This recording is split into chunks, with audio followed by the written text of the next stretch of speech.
Hi, I'm Bobbie. I'm a docent here at the Irving Art Center, hoping to inspire you to visit the Lonesome Dove exhibit before July 10th. What's not to love about Western art, especially if it includes horses? Horse theft was a common occurrence at the Old West and therefore a common cowboy artist theme. Cowboys stole their horses from Native Americans and vice versa. This black and white photograph, entitled Stolen Horses by Bill Wittliff, is another of the Lonesome Dove exhibit. In the Lonesome Dove miniseries, the 100 horses were stolen in Mexico and wrangled across the Rio Grande River into Texas just prior to the big cattle drive. The sheer energy of this photo is what drew me to it.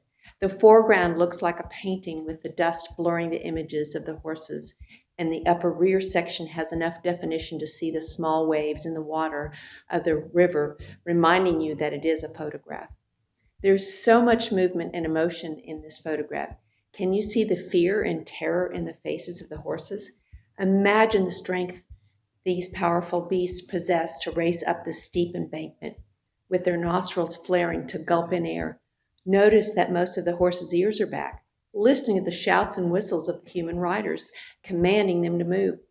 This reminds us that these animals are wild and not yet tamed, not yet ready to trust humans, not sure where they are going, not knowing about the long journey that lies ahead. Which one of these steeds will become the cowboy's most trusted companion? Many artists have both painted and sculpted our beloved equine.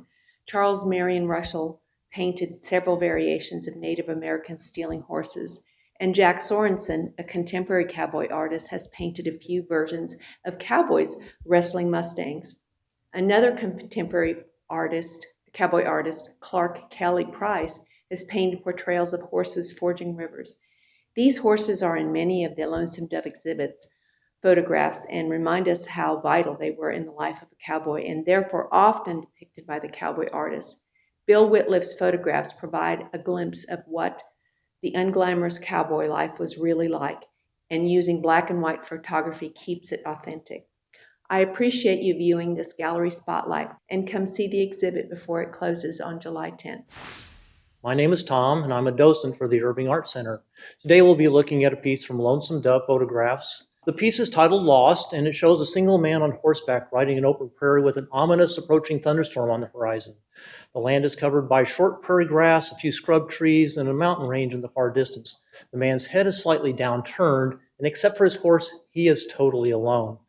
The power of the thunderhead drew me to this picture, and then the isolation of the rider drew me closer. It reminds me how vulnerable we are when we're alone and isolated, and our total lack of control over Mother Nature. Wittliff achieves the look of the period by developing his photographs using the toned gelatin silver developing process. The piece looks like a cowboy photograph of the late 1800s, similar to the old family portraits of the age when shutter speeds were slow and subjects had to hold still to take a good picture. It also has a look of Western paintings by famous American artists such as Frederick Remington and Charles Russell. I'm also reminded of the landscape photography of Ansel Adams. In this picture, we see how nature dwarfs man. In the picture, I see a man in a posture of reflection, prayer, maybe even fear.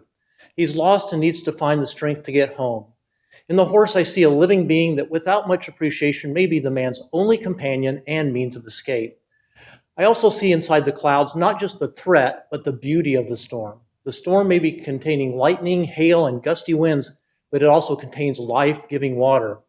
Stepping back, I see a lowly individual that must contemplate what next and where next.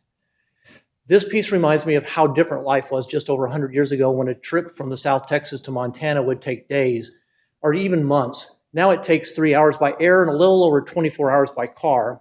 And our biggest worries today will I get there for dinner and will I have Wi-Fi? From what I've learned of Bill Wittliff, I believe he was trying to share with us an authentic view of the West and to help us to gain an appreciation for the period and its beauty.